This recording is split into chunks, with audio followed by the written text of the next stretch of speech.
Hola, ¿qué tal? Mi nombre es Juan Carlos Beltrán Mejía y vamos a revisar el día de hoy la historia de la ortopedia maxilar. Espero que les pueda servir para tener un panorama amplio sobre este tema. Vamos a hacer una revisión general, pero también de forma específica de cómo ha ido evolucionando la ortopedia maxilar hasta nuestros días. Bien, vamos a dividir este tema en dos videos. En el primer video en la primera parte nosotros vamos a tocar la definición, el objetivo general, la clasificación, tanto clasificación histórica como clasificación actual o moderna. Vamos a ver también el desarrollo histórico, qué eventos históricos fueron los que tuvieron que ver en el desarrollo de la ortopedia maxilar tal como la conocemos el día de hoy, y vamos a ver lo que conocemos como terapéutica basada en evidencia, que no es otra cosa más que la justificación científica que nos permite hoy por hoy seguir aplicando la ortopedia maxilar. En el segundo video nosotros vamos a ver de forma muy general la función de algunos músculos, o por qué es importante conocer la funcionabilidad individual y en conjunto de cada uno de los músculos involucrados en el funcionamiento o la dinámica mandibular. Bien, aunado también a la expresión facial. Vamos a ver lo que es el concepto de jumping the bite o mordida constructiva o salto de mordida. Vamos a evaluar también situaciones muy específicas como el efecto de la aparatología en las tres dimensiones del espacio, y me refiero con esto a aparatología tanto removible como fija. Vamos a ver también los conceptos de destrabar la maloclusión y vamos a echar un vistazo hacia dónde va el futuro de la ortopedia maxilar, por lo menos en nuestro desempeño como ortodoncistas. Espero que les pueda servir y espero que sea de su agrado. Bien, vamos a iniciar con la introducción. Bueno, ¿qué vamos a encontrar aquí? Lo primero es la definición. Debemos de comprender que la ortopedia maxilar en algunos países es tomada como una especialidad totalmente independiente de lo que conocemos en México. Y la definición como tal es la siguiente: es una especialidad que se encarga del estudio de las dignasias, mediante diagnóstico, mediante prevención, mediante el control y el tratamiento a los problemas de crecimiento y desarrollo que afectan a los arcos dentarios y a sus bases óseas, tanto en el periodo ontogénico como en el periodo postontogénico. Se basa en métodos específicos de diagnóstico para las múltiples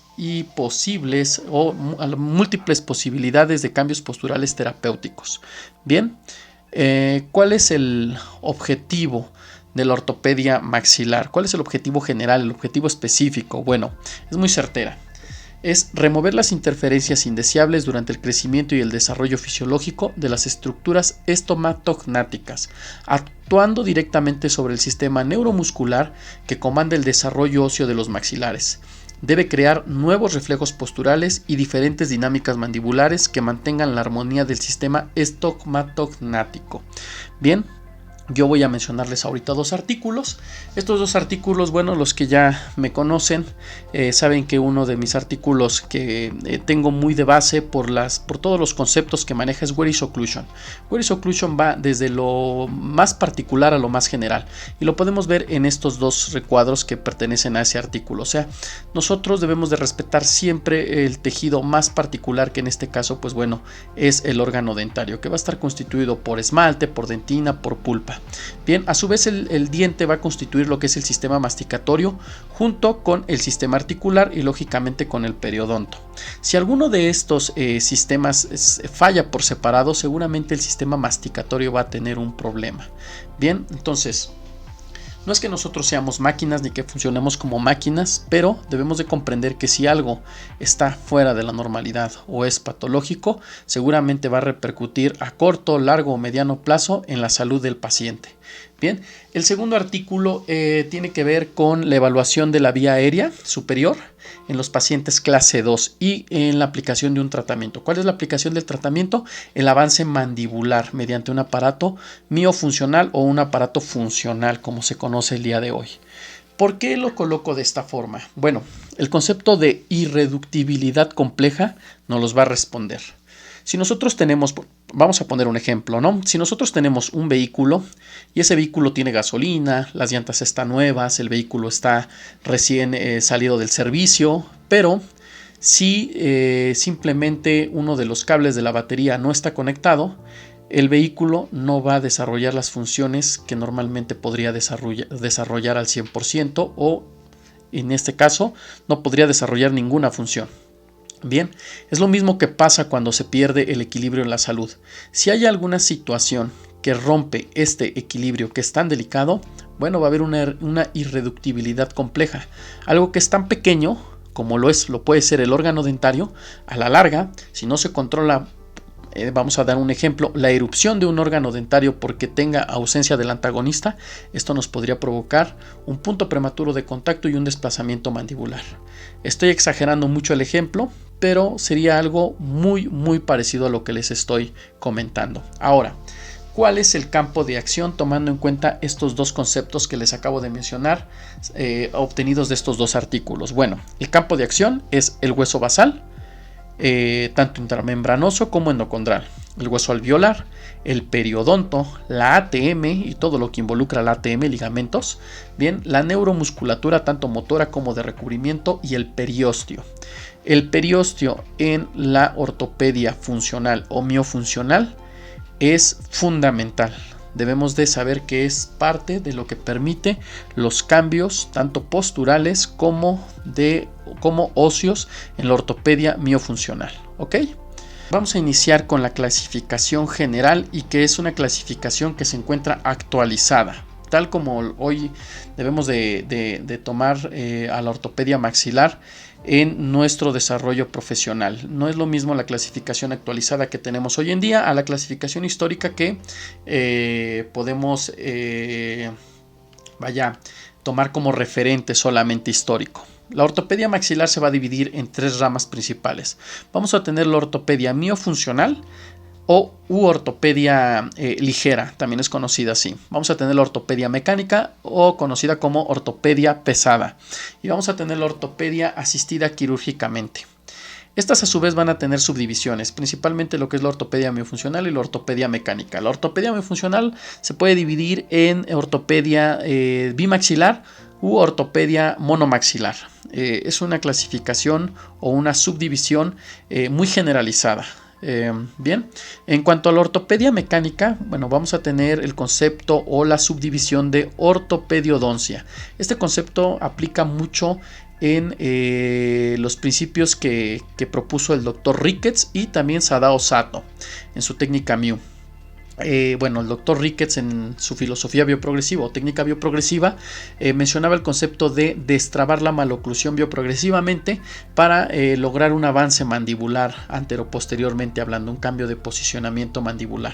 Entonces, ¿qué nos determina esto? Lógicamente es un cambio postural y al final se traduce en un cambio ortopédico. El mismo concepto maneja Sadao Sato al momento de comentar en su técnica sobre quitar las interferencias oclusales que pudiese existir, lograr ese pivoteo a nivel de premolares y empezar a hacer la corrección de la maloclusión clase 3 por verticalización e intrusión de los sectores posteriores según convenga, ¿verdad? Pero es el concepto, hay un cambio postural. Ahora, hablando específicamente de la ortopedia ligera o miofuncional, vamos a tener la ortopedia ya más definida de acuerdo a el tipo de aparato. Vamos a tener que en la ortopedia miofuncional vamos a encontrar aparatos que son soportados o son dentos soportados pero son pasivos. Vamos a tener aparatos dentos soportados activos. Vamos a tener los muco soportados, los híbridos, los funcionales cementados o fijos. Este lo coloco de color rojo porque es muy específico el aparato, de hecho se los menciono ahora, es el aparato de Herbst. Y vamos a tener también aparatos que van a ayudarse para la posición nueva de la mandíbula o el adelantamiento de la mandíbula con imanes de tierras raras o samario.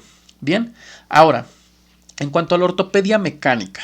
La ortopedia mecánica o la ortopedia pesada, sus dos grandes representantes son la máscara extraoral y el high pull o el arco extraoral. Bien, esos son sus dos grandes representantes. Obviamente vamos a tener también dentro de esta clasificación de ortopedia mecánica lo que es la aparatología auxiliar del tratamiento de ortodoncia, la aparatología interceptiva y correctiva, la aparatología restrictiva de hábitos y la aparatología neuroestimuladora. Y por último, la ortopedia asistida quirúrgicamente, esta obviamente, como su nombre lo dice, va a estar auxiliada por una técnica quirúrgica para poder desarrollar una ortopedia, ya sea de forma mecánica, que es lo más común, bien, o facilitar los cambios posturales sin recidiva. ¿Cuáles son las tres más grandes técnicas quirúrgicas que la podrían representar? Bueno, es el MARPE, que es una disyunción de la sutura media palatina mediante implantes o microimplantes o ortoimplantes, mejor dicho, ¿verdad? Las corticotomías y las distracciones óseas muy propias en pacientes con hipoplasias óseas y muy específicas de síndromes y patologías muy específicas. Bien, pero esta es la clasificación general actualizada o por así decirlo moderna de la ortopedia maxilar. Bien, ahora, ¿por qué yo les menciono que dentro de la ortopedia mecánica está la aparatología auxiliar, la aparatología interceptiva, la restrictiva y la neuroestimuladora? Porque finalmente los cambios posturales y los cambios en el crecimiento y desarrollo de los pacientes se van a ver favorecidos con este tipo de aparatología, que pese a que no tengan un tornillo o una parte mecánica, es considerada dentro de la ortopedia pesada o mecánica. Vamos a tener que esta principalmente se va a conocer como aparatología fija, y que toda aparatología fija siempre va a tener un grado de anclaje, que no es otra cosa más que la resistencia al movimiento. Vamos a dar aquí los tres ejemplos de las tres subdivisiones que les di según la aparatología, y vamos a iniciar con el primero, que es la aparatología correctiva e interceptora o interceptiva. Se me ocurre este caso clínico, que es una mordida abierta anterior con una mordida cruzada posterior. ¿Qué es lo que está pasando aquí? Bueno, la mordida abierta anterior es muy probable que se está dando por un hábito pernicioso, por una deglución atípica. Bien, entonces de forma interceptiva nosotros podemos colocar una trampa lingual, pero también podemos hacer una correctiva. ¿Cómo? Bueno, haciendo la expansión dentoalveolar para hacer también la corrección de la mordida cruzada posterior. ¿Cómo lo podemos hacer? Bueno, con el aparato que estoy colocando aquí, que puede ser el caballito de batalla de todos los ortodoncistas o de la gran mayoría de los ortodoncistas, que es un Quadelix. El Quadelix puede ser modificado con una trampa lingual, y pues bueno, podemos emplearlo y se considera un aparato que es de correctiva e interceptiva, hablando ortodóncicamente. Ahora, en aparatología auxiliar también podemos incluir a lo que es el Quadelix, pero a mí me gustó más colocar el ejemplo de un botón de Nance. ¿Por qué? Bueno, en las primeras etapas del tratamiento de ortodoncia sabemos que no se puede manifestar al 100% la prescripción propia de la aparatología fija, y con esto me refiero a los tubos de las bandas o los tubos bondeables y los brackets. ¿Cuál es la información que traen prescrita ya la mayoría de los sistemas en ortodoncia fija? Bueno, contienen torque, contienen toe-in y contienen tip-in. ¿Qué es lo que sucede aquí? Bueno, en la primera fase de la ortodoncia, que es alineación y nivelación, lo que nosotros buscamos es precisamente eso: alinear la arcada a un mismo nivel, bien, o nivelarla a un mismo nivel y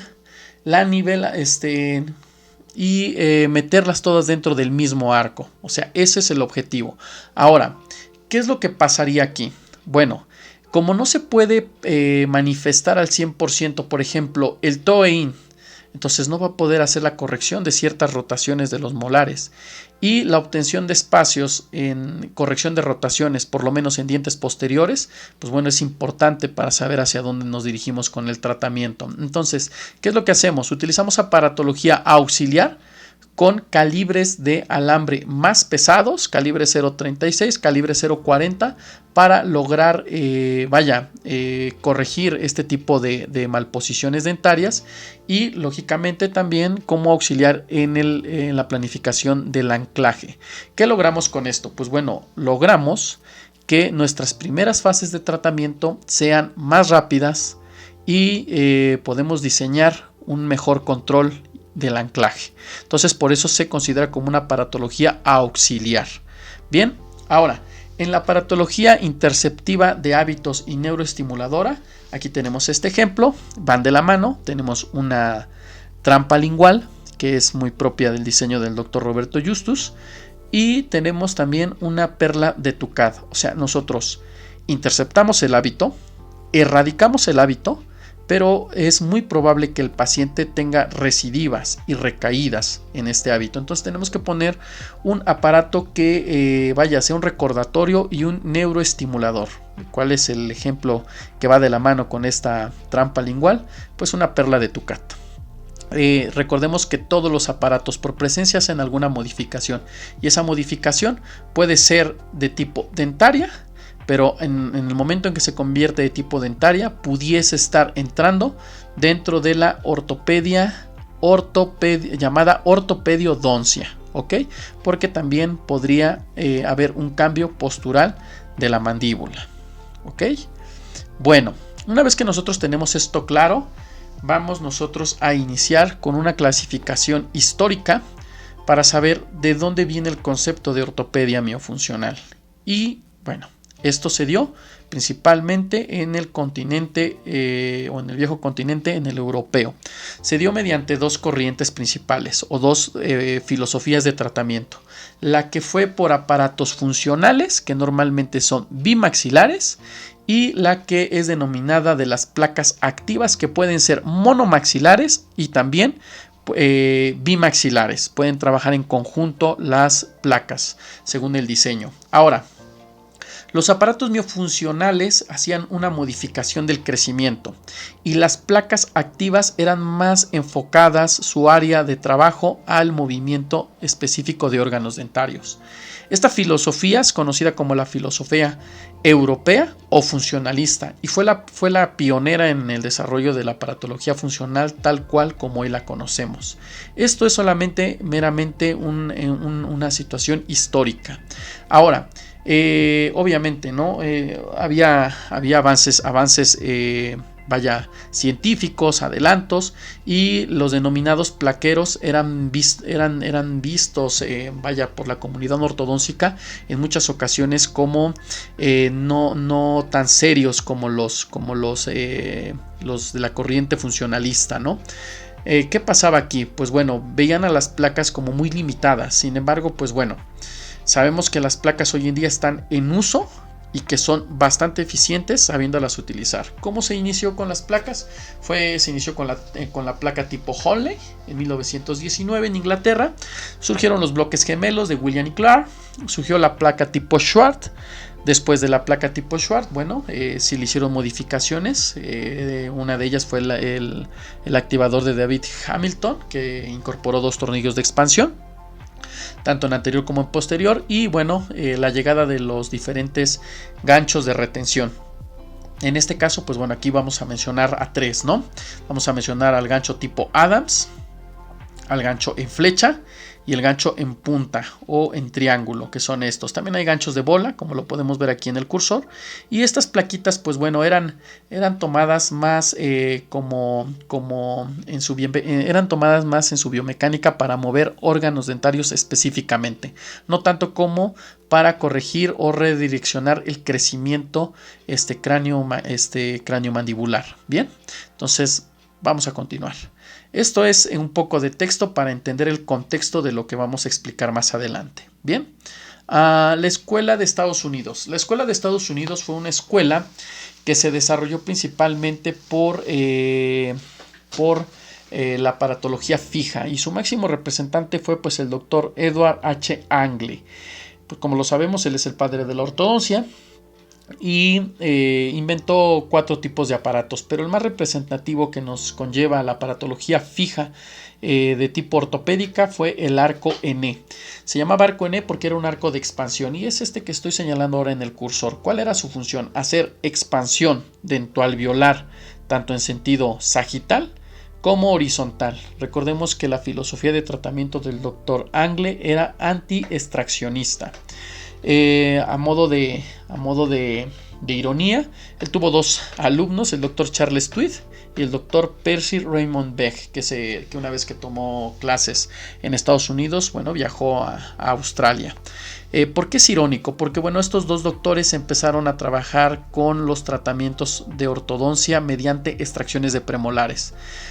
Al momento que se diseñó un tratamiento, se dieron cuenta, pues vaya, que al momento de tratar pacientes con extracciones debían de tener un control o una planificación del anclaje sumamente detallada.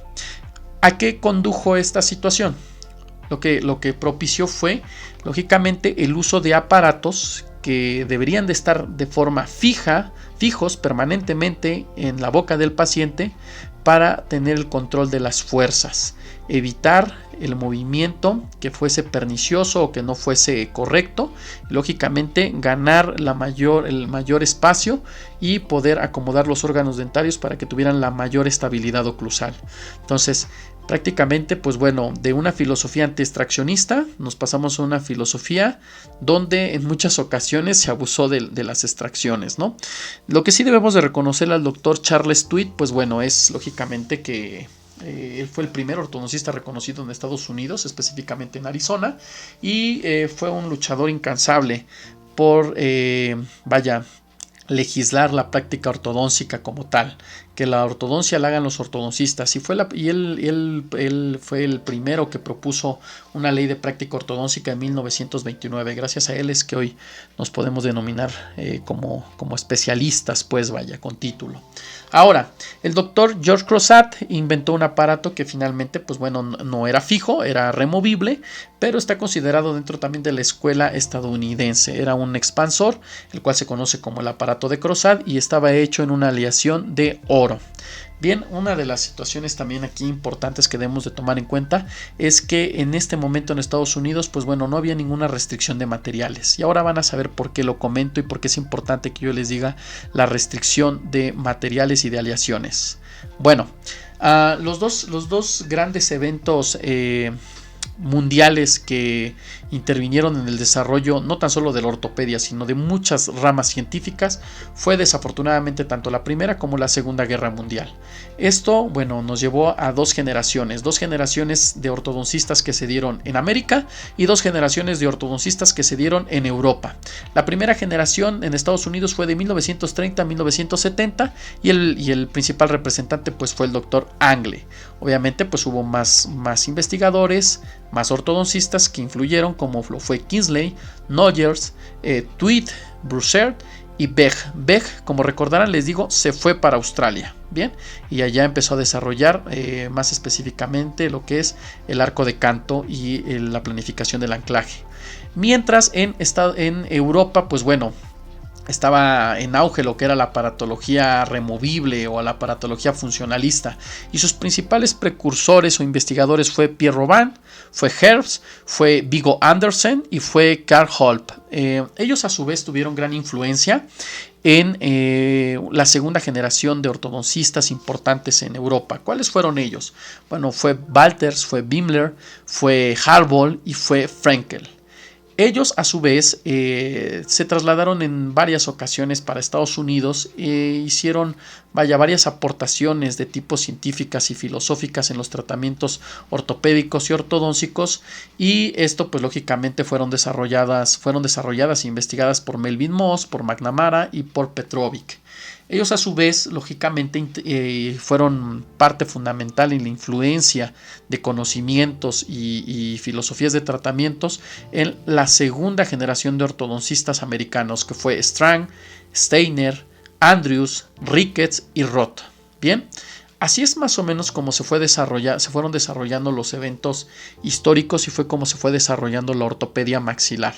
Ahora, la ortopedia maxilar en Europa, pues bueno, era más como de quitapón, era más de aparatología removible, y en Estados Unidos, pues bueno, la aparatología era más fija, y yo les hablé sobre la restricción de algunos materiales. Lo vamos a ver ahorita.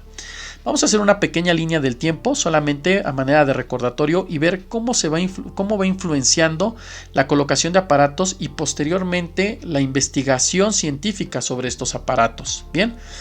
Obviamente debemos de tomar en cuenta que existían limitaciones de acuerdo a la década y de acuerdo al año en que iban surgiendo, ¿verdad? El primero fue en 1900, que un Pierre Robin, después George Crosat, el aparato de Herbst, después tenemos en 1920 a Viggo Andersen junto con Carl Holp, tenemos en 1921 a Adams con su gancho de Adams, que se incorporó a lo que fue las placas de Schwartz, inventadas por Martin Schwartz, lógicamente, y en 1950, bueno, ya empezamos más con aparatos como el Bionator, descrito por Walters, y el Bimler. En 1966 tenemos la intervención de Rolf Fraenkel, que era un alemán, e inventó el regulador de función Fraenkel. Después empezó a haber más investigación, lógicamente, en monos, y el principal investigador fue Petrovic y Breiner. Ellos hicieron estudios en donde demostraban lógicamente el cambio postural de la mandíbula y por consecuencia el desarrollo del cartílago, del cóndilo, de la cavidad glenoidea. Esto se vio más desarrollado una década después, en 1980, por McNamara, por Graeber y por Pankhurst.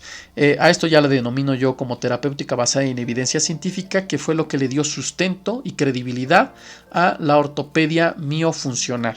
Bien. Ahora, aquí a manera de ilustrativa, bueno, voy a colocar el árbol genealógico, y estos son los, digamos, los ancestros, los abuelitos, los bisabuelitos de los aparatos fijos que hoy conocemos como aparatología auxiliar del tratamiento ortodóntico, pero que también funge como aparatología ortopédica. Bien, fija, pero es finalmente ortopédica. ¿Ok? Ahora, referente a la situación de la escasez o la limitación o la prohibición de algunos materiales en odontología en el continente europeo. ¿Qué pasó? Bueno, lo que sucedió fue lo siguiente. ¿Por qué razón en Europa se desarrolló más la aparatología quitapón, la aparatología removible? Fueron tres situaciones importantes. La primera, la influencia de Edward Angle como ortodoncista consagrado en Estados Unidos no fue tan dogmático, o sea, no hubo tanta influencia en la escuela europea que como lo fue en la escuela estadounidense. Eso es la primera. Debemos de recordar que antes, pues bueno, no existían los viajes intercontinentales en avión como hoy los conocemos, las redes sociales no existían, el internet no existía, entonces tardaba más tiempo en llegar la información de una universidad a otra o de un investigador a otro. Esto fue el primero. El segundo fue la asistencia social. ¿En qué consistía la asistencia social? Bueno, existían ya aseguradoras que brindaban servicios de aseguranza médica y odontológica a ciertos pacientes, pero siempre hay conflicto de interés, ¿no? En las aseguradoras. ¿Por qué conflicto de interés? Porque reducían mucho los costos. Entonces los pacientes que necesitaban ortopedia eran tratados con materiales que eran muy económicos y que en ese momento se encontraban disponibles, disponibles, y me refiero disponibles a las consecuencias de la Primera y la Segunda Guerra Mundial. Y ya más pegado a los años de 1940-1939, la llegada de Adolf Hitler al poder en Alemania, pues bueno, él definitivamente sí dijo, está prohibido el uso de materiales preciosos y aleaciones preciosas en odontología. Entonces esto orilló a los ortodoncistas europeos a hacer uso de materiales que fuesen quitapón, que no tenían esa facilidad de poder tener aleaciones o materiales que pudiesen ser soldados o pudiesen ser cementados a los órganos dentarios. Fue esta la situación por la cual la aparatología funcional se desarrolló de esta forma en Europa. Bien, ahora, esto es una pequeña línea de tiempo que vamos a leer de izquierda a derecha y vamos a verlo de esta forma. O sea, Pierre Fourcade en 1726 es considerado como el padre de la odontología, pero también al colocar una prótesis removible involuntariamente hizo una expansión dental alveolar. Lógicamente, pues bueno, ya fue considerado como el primer ortopedista, ¿no? Hablando maxilarmente, pero ya hablando más reconocido, más establecido como tal por toda la escuela funcionalista, el primero fue Pierre Robin. Esto lo hizo con su monobloc de Robin, que era un posicionador pasivo donde podía fijar y adelantar la mandíbula. Esto fue a consecuencia, o el desarrollo de este aparato fue a consecuencia en soldados de la Primera Guerra Mundial que llegaban con muchos temblores en la mandíbula. Entonces él inventó este aparato de tal manera que podía fijar la mandíbula para que estos temblores, pues bueno, no afectaran a estos soldados de la Primera Guerra Mundial. Y la segunda aplicación que le dio a su monobloc de Robin fue precisamente como tratamiento al síndrome que lleva su nombre, al síndrome de Pierre Robin. ¿Qué es lo que buscaba el aparato? Bueno, hacer una posición adelantada de la mandíbula previniendo una glosoptosis y por lo tal, pues bueno, una obstrucción de la vía aérea. Lo que buscaba era reducir la micrognasia de la mandíbula. Esto lógicamente, pues bueno, llegó a oídos de los dos más grandes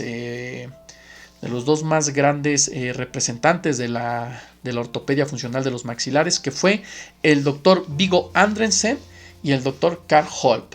Viggo Andersen era danés, de Dinamarca, y el doctor Carl Holp era alemán. Son ellos dos, ¿verdad? Ellos como tal, bueno, inventaron lo que hoy conocemos como el activador de Andersen. Inventaron, por primera vez le dieron un nombre ya a este tipo de técnica o filosofía de tratamiento y lo llamaron por primera vez técnica de ortodoncia biomecánica. Por su parte, Carl Holp empezó a hacer investigaciones y sus investigaciones arrojaban declaraciones como las dos siguientes que voy a leer. La primera, el movimiento más estable es el que se deriva de las fuerzas naturales. La segunda declaración fue que los aparatos funcionales corrigen las maloclusiones de forma más estable. Todo apuntaba a la estabilidad y a la fuerza. Bien, entonces ellos lógicamente se inspiraron también en las placas tipo Honley, pero ya de forma no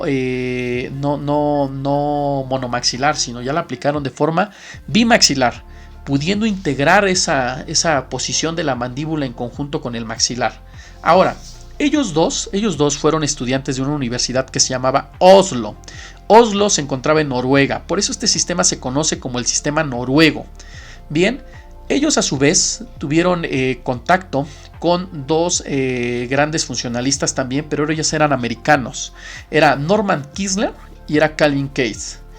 ¿Qué es lo que pasó aquí? Bueno, lo que pasó aquí literalmente fue el concepto del jumping device, que es el salto de mordida. ¿Qué fue lo que influyó el jumping device o el salto de mordida? Influyó literalmente en el desarrollo de la posición de la mandíbula en beneficio de los aparatos funcionales que habían desarrollado tanto el Dr. Hall como el Dr. Andersen. Desarrollaron ya como tal el nombre de ortopedia funcional de los maxilares, que bueno, aquí esta palabra es alemana. Recuerden que los alemanes no separan las palabras, por eso es tan grande, tan difícil de pronunciar, pero es lo que significaba la ortopedia funcional de los maxilares. Fue conocido como el sistema noruego y ya empezaban a vislumbrar ciertos conceptos como la liberación de la mandíbula en estado de reposo. Favorecía lógicamente el crecimiento correcto de los maxilares. Bien, entonces, esto fue muy a grandes rasgos, un resumen del resumen de cómo se fue desarrollando la ortopedia funcional de los maxilares. Aquí hay unas imágenes que son meramente históricas y bueno, yo creo que muchos de ustedes han leído la historia, ¿no? De cómo se desarrolló el activador de Andersen. Menciona que su hija fue de campamento, su hija ya llevaba un tratamiento. Lógicamente no quería que tuviera recidiva este tratamiento o que no se fuera a perder lo que él ya había logrado. Decide colocarle, inspirado en las placas de Honley, pero como un aparato bimaxilar, decide colocarle este pequeño pedazo de corcho con unos alambres y principalmente era material vulcanizado.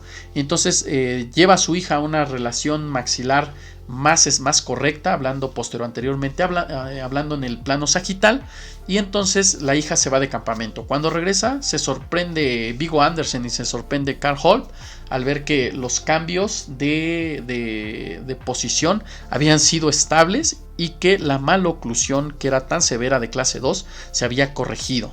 Entonces esto fue el parteaguas de que ellos siguieran esforzándose en sus investigaciones y siguieran esforzándose en la innovación de nuevos aparatos. Bien, ahora, como les había mencionado al principio, nosotros ya hoy no hay duda de que realmente la ortopedia maxilar permite el desarrollo normal de las estructuras craneofaciales, o sea, de eso ya no hay duda.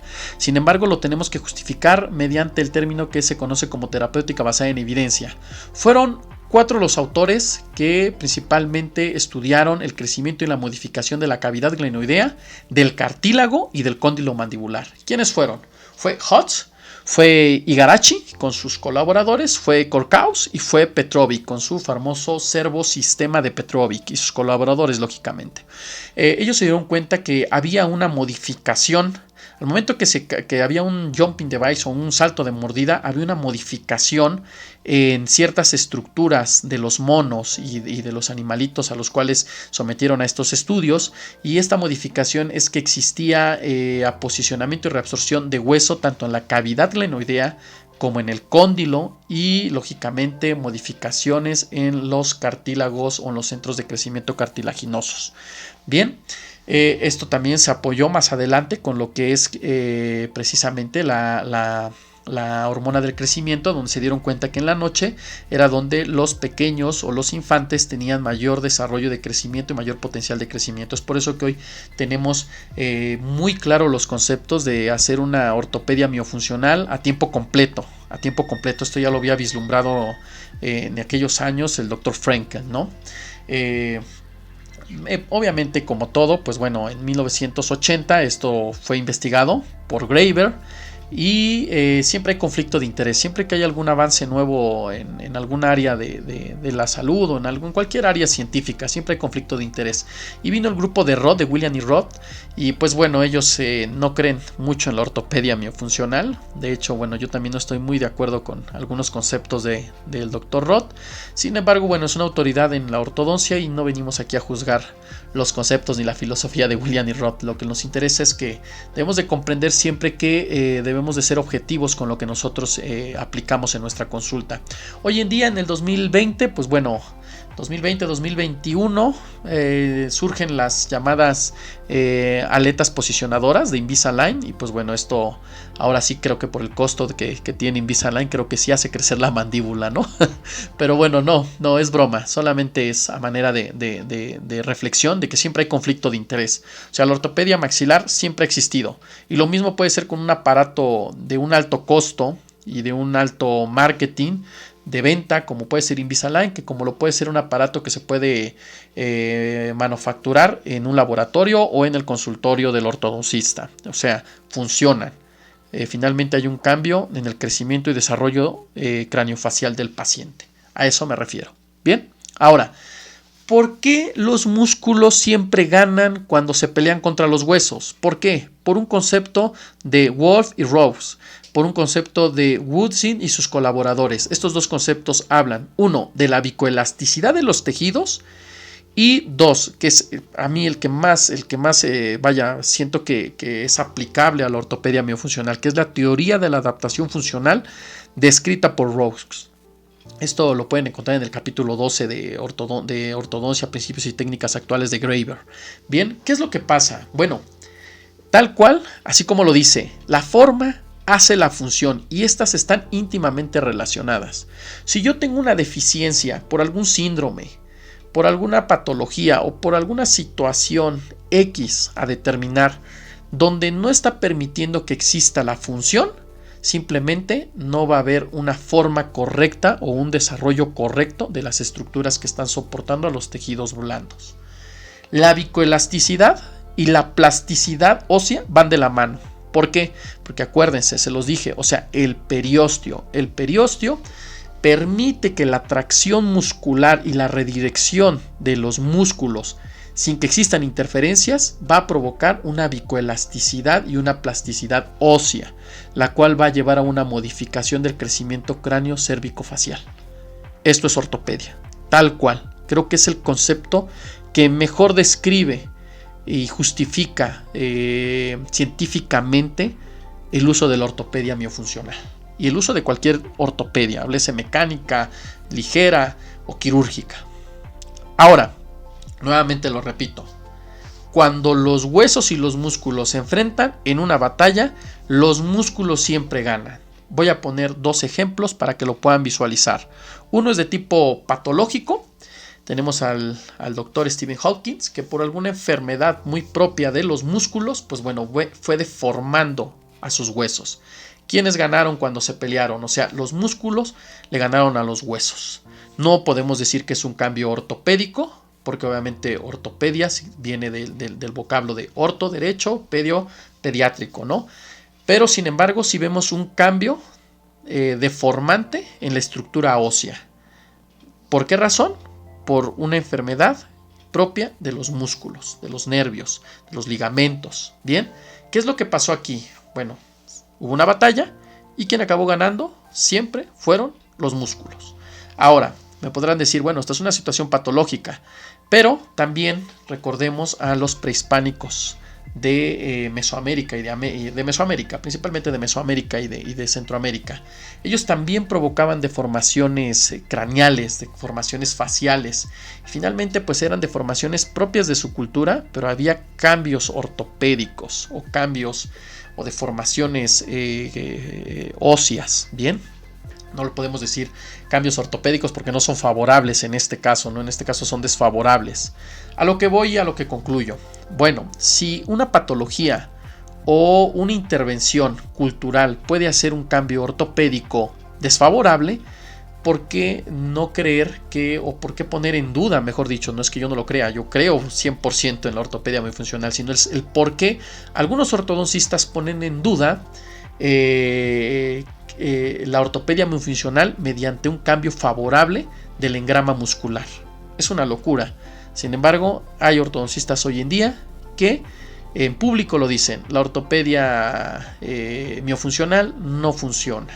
Bueno, habría que retomar ciertos temas, habría que retomar ciertos paradigmas, pero creo yo que no hay lugar a dudas. La ortopedia miofuncional, la ortopedia ligera, funciona y funciona bien.